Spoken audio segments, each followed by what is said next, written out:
Imagine waking up motivated, intentions pristine, convinced that today is finally the day you'll make the right choices. Maybe you plan a healthy breakfast, vow to avoid your phone until work is done, promise yourself that you'll resist the afternoon cravings. But by noon, it's as if your commitment has vanished into thin air. Another day, another quiet collapse, and the worst part? You can't even pinpoint the exact moment you lost control. It's easy to blame yourself, to chalk failure up to weak willpower. That's what most of us are taught. Try harder, grit your teeth, push through. But what if your self-discipline is being chipped away, not by occasional big mistakes, but by a series of seemingly harmless micro-habits? These are the silent saboteurs hiding in plain sight, the mindless scroll before bed, the extra snack grabbed without thinking, the just 5 more minutes that always turns into 30. Here's the uncomfortable truth. Willpower isn't just about how much effort you apply. It's about how your daily environment, routines, and psychological triggers quietly conspire to drain your resolve before you even realize what's happening. These stealthy behaviors don't just challenge your discipline, they compromise the very foundation of self-growth. Left unchecked, they make progress fleeting, leaving you stuck in a cycle of hope and disappointment. This video isn't about blaming yourself or selling another surface-level hack. It's about exposing the everyday patterns designed to break your willpower and rob you of your ability to change. If you've ever wondered why you keep making the same mistakes, prepare for some uncomfortable answers and the first real step toward lasting self-mastery. Next, let's shatter the biggest myths about willpower itself and reveal why most popular strategies set you up to fail from the very start. From motivational speakers to social media hustle posts, we're constantly told that willpower is an unlimited force, that some people are just born stronger-willed, able to bulldoze through any obstacle by simply trying harder. Maybe you've tried to adopt this mindset yourself, gearing up with resolve every morning, only to hit a wall by mid-afternoon. If you feel like your self-control mysteriously evaporates throughout the day, you're not imagining things. Science says it's real. The myth is seductive because it plays into our desire for simple solutions. But real research reveals a far more complicated and far more human story. Willpower is not a muscle you can flex endlessly. It's a biological resource, one that gets depleted every time you resist junk food, ignore distractions, or force yourself to focus. In other words, you can burn through your daily supply of self-control just by making decisions, big or small. And by the time the evening rolls around, it's not laziness, it's exhaustion. Modern life only makes this harder. Unlike our ancestors, who faced fewer daily temptations, we're bombarded with instant gratification at every turn. Endless notifications, bottomless news feeds, and hyper-palatable snacks within arm's reach. Each tiny act of resistance erodes your willpower bit by bit, even when you don't notice it. By the end of an average day, your willpower isn't just low. It's often running on empty. Superficial strategies, like relying on motivation hacks or shaming yourself after a slip, treat willpower like it's under conscious control, ignoring all the hidden factors draining your mental energy. This is why so many change-your-life tricks fail to stick. The real roots of self-sabotage aren't about effort. They're buried in your daily habits, environment, and the invisible psychological traps you fall into again and again. If you've ever wondered why you can't just power through, you're already asking the right question. So instead of fighting the current, it's time to learn how the environment and your brain's ancient wiring rig the game against you. Next, let's take a hard look at comfort habits, the subtle routines your brain loves, but your goals don't. It's one of the most frustrating paradoxes of self-improvement. The things that feel the best in the moment are often the very habits that keep you stuck. Maybe it starts with a harmless scroll through your feed before you buckle down to work, just to clear your head. Or maybe it's that mid-afternoon sugar hit when your energy drops, a reward for working hard. These little comforts feel so minor, so justified, that we rarely question them. But underneath, they're quietly stealing the fuel your willpower needs to reach your biggest goals. Why is it so easy to retreat into these tiny pleasures? Blame your brain and thousands of years of evolution. The human brain is hardwired for efficiency, constantly scanning for the quickest route to relief. In ancient times, finding comfort, a safe place, a calorie-rich snack, wasn't just nice. It was survival. Fast forward to today, and comfort is everywhere. Your brain, designed to seek quick rewards and minimize discomfort, is on autopilot most of the time, looping from one relief to the next. This is where the conflict begins. Goal pursuit is inherently uncomfortable. Learning, growing, facing resistance, none of this is as neurologically appealing as dopamine-laced distractions. Every moment you lean into a comfort habit, your brain gets a little hit of pleasure, reinforcing the cycle and making it just a bit harder to opt for challenge next time. That mindless snack or social media check-in isn't just a break, it's a micro-training session in self-soothing and avoidance, strengthening neural pathways that favor instant gratification over delayed achievement. Contrast this with people who seem to thrive on discomfort, those who lean into cold showers, regular workouts, deep work, or fierce learning sprints. Neuroscientists have found that brains can be rewired over time to crave challenge, not just comfort. But most people stay stuck, not because they're weak, but because their daily habits have programmed them to avoid friction at all costs. Breaking out of this comfort loop isn't about denying pleasure forever. It's about noticing when short-term relief is undermining your long-term goals. The next question is, are these habits really your fault, or are they by design? To find out, we need to peek behind the social curtain and explore the dopamine traps engineered by modern life. Take a look at your phone. Every ping, every buzz, every carefully crafted notification isn't just a convenient alert. It's the endpoint of years of psychological research, all designed to hijack your attention and your willpower. When you grab that snack packaged for maximum crunch or lose yourself in an autoplay video rabbit hole, you're not succumbing to personal weakness. You're being outmaneuvered by billion-dollar teams whose mission is to make resistance practically impossible. This is the dopamine trap in action. Behind every ultra-processed snack, every viral meme, every swipe to refresh, there are teams of behavioral engineers intentionally shaping your habits. These micro-distractions aren't accidental. They're meticulously designed to keep you coming back. Each time you receive a like or a delicious flavor hit, your brain rewards you with a burst of dopamine, the neurotransmitter linked to pleasure, desire, and motivation. Instantly, the habit loop is reinforced, and your baseline for what feels normal shifts just a little further from true satisfaction and self-control. Let's be honest. How often have you told yourself, just 5 minutes, only to forfeit an hour to scrolling? Or maybe you fought to resist junk food, but find yourself caving during moments of stress or boredom. It feels like your brain is working against you, and in many ways, it is. The digital landscape and our modern food environment aren't neutral. They are attention casinos with infinite chips, each one a controlled pull on your brain's reward lever. This is why sheer willpower so often fails. You're not just facing your own impulses, but a whole system optimized to exploit those impulses for profit. The solution isn't about shame or more forceful self-denial. It's about learning to see the trap for what it is, recognizing engineered temptation as the adversary, not your own lack of effort. Once you spot these patterns with an honest, unflinching eye, you gain leverage. Awareness is the first small rebellion. Now you're not just a passive consumer, you're a strategist spotting enemy moves. But the next challenge is subtler still, the way these engineered micro-distractions quietly create a cycle of failure, eroding your willpower bit by invisible bit. That's exactly where we're heading next. We tend to picture failure as something epic, a bad grade, a lost job, a relationship ending. But in reality, your willpower rarely crumbles under the weight of one dramatic defeat. It's chipped away through dozens of tiny slips.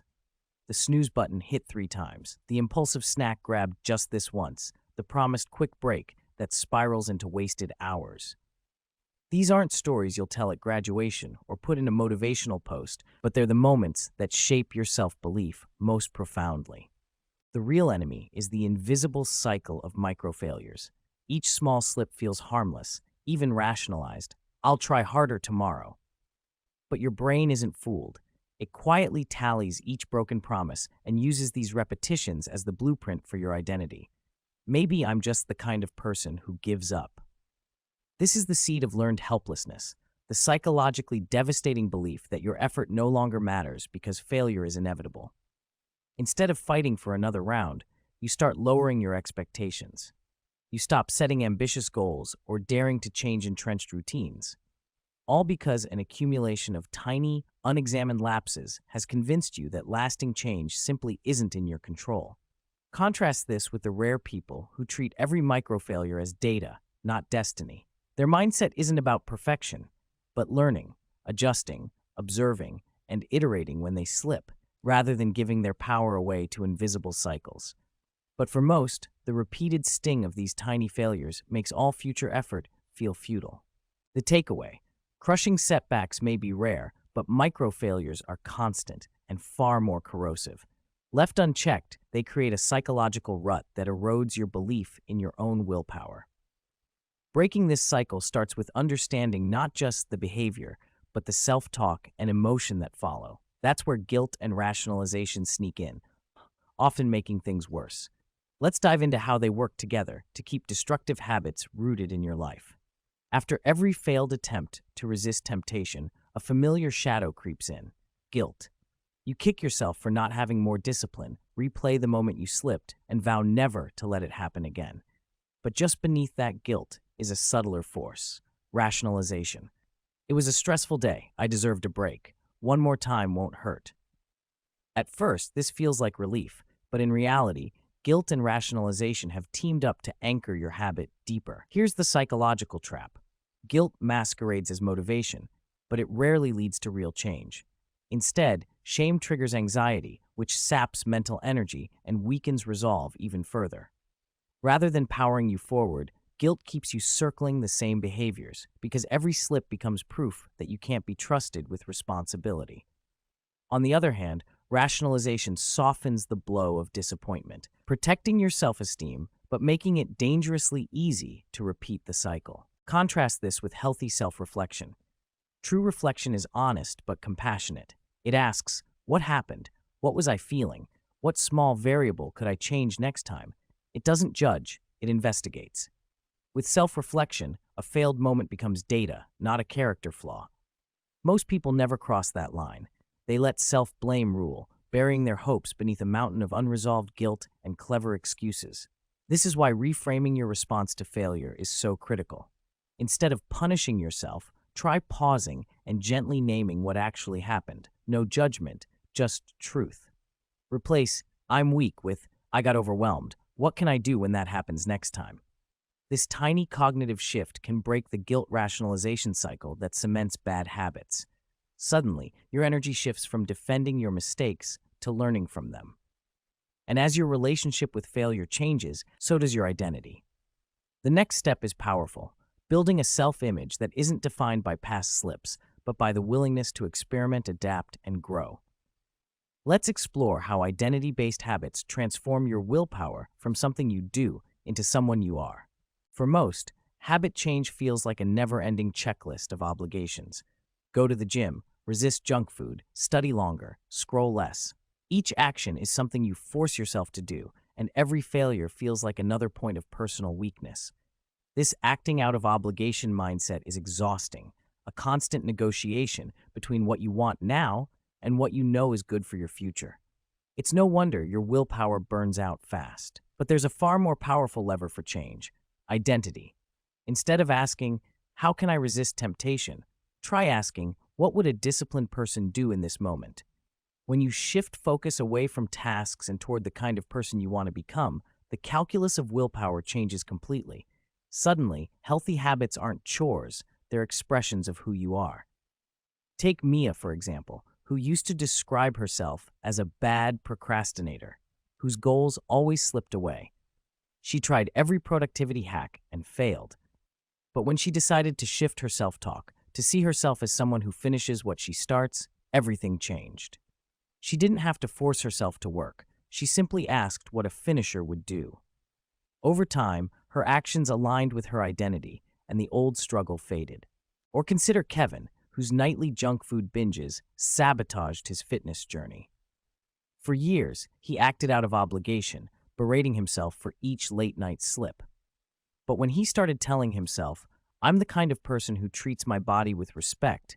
He began making different choices automatically, not because he was trying harder, but because his actions were now congruent with his evolving self-image. This is the difference between living as a victim of your impulses and living as the architect of your habits. When you root your behavior in identity, I am disciplined, I am a learner, I am someone who keeps promises to myself, willpower isn't just available in bursts. It becomes a baseline for your everyday decisions. Habits, then, are not just things you do. They are reflections of who you believe you are. So how do you transform this mindset shift into practical change? It starts not with grand resolutions, but with small, strategic moves that make old patterns obsolete. That's exactly where we're headed next, the real-world tactics that disrupt these willpower-breaking loops for good. Most people approach willpower like a battle. Clench your fists, grit your teeth, and try to outlast temptation by sheer force. But research shows that those who succeed consistently aren't tougher. They're smarter about designing their environment and habits. The secret? The most effective way to beat willpower-breaking habits is to make bad choices inconvenient and good choices nearly automatic. Let's start with environmental design. If your phone is always within arm's reach or junk food lurks in the pantry, you're forcing yourself to fight dozens of unnecessary battles every day. Science calls these decision points, each one draining a bit of your limited willpower. Instead, take a cue from elite performers. Remove triggers before the fight ever starts. Leave your phone in another room during deep work. Stock only healthy snacks at home. Arrange your environment so that your future self faces fewer unnecessary temptations. Enter habit stacking, a tool that piggybacks new positive routines onto existing ones. Rather than relying on motivation, connect your desired habit to a current, non-negotiable one. For example, after I brush my teeth in the morning, I'll do 5 minutes of journaling. The cue becomes nearly invisible, making follow-through frictionless. Over time, these stacked behaviors become almost automatic, sidestepping the need for willpower entirely. Speaking of friction, sometimes making a bad habit harder is the magic ingredient. Want to stop doom scrolling at night? Move your charger and phone to the living room. Find yourself stress eating? Store snacks in a hard-to-reach spot, or simply don't buy them.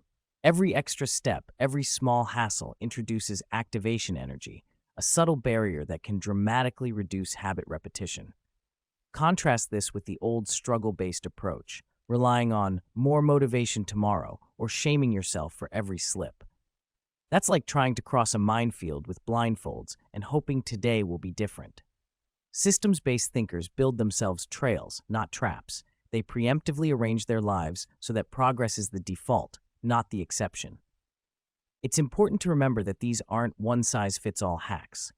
Experiment with micro-changes. Set up workspace cues, automate morning routines, recruit accountability partners, and regularly audit your environment for hidden temptations. The more you deploy systems, the less you'll need to waste mental energy on resisting. By changing the context surrounding your habits, including triggers, cues, and sources of friction, you stop relying on brute force and start living differently by design. But even with the smartest systems, setbacks happen. The key is learning how to see failure not as a dead end, but as feedback to strengthen your strategy. Let's dive into reframing failure and using setbacks as fuel. Failure has a way of looming large, coloring every attempt to improve with anxiety and doubt.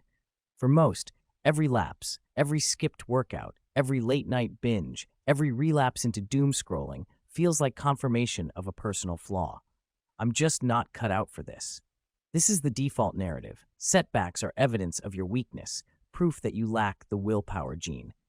But what if that was exactly the wrong lesson to draw? Contrast this with those who treat failure as information, not indictment. To them, a lapse isn't a judgment on their character, it's feedback from the real world. If you skipped your morning routine, did you go to bed too late? If you binged on junk food, did you let yourself get too hungry, or did stress go unaddressed? The shift is from blame to curiosity, and it's where real growth begins. Practical reflection tools can help solidify this mindset. Try the what, why, now what method. What exactly happened? I intended to read, but ended up watching Netflix. Why did it happen? I was mentally exhausted, and my book was in another room. Now, what will I adjust? Next time, I'll place my book on my pillow before I start my day. Notice there's no room for self-condemnation here, just observation, analysis, and action. This approach transforms each failure into actionable data you can use for continuous improvement, not ammunition for your inner critic. Another tool, the failure resume.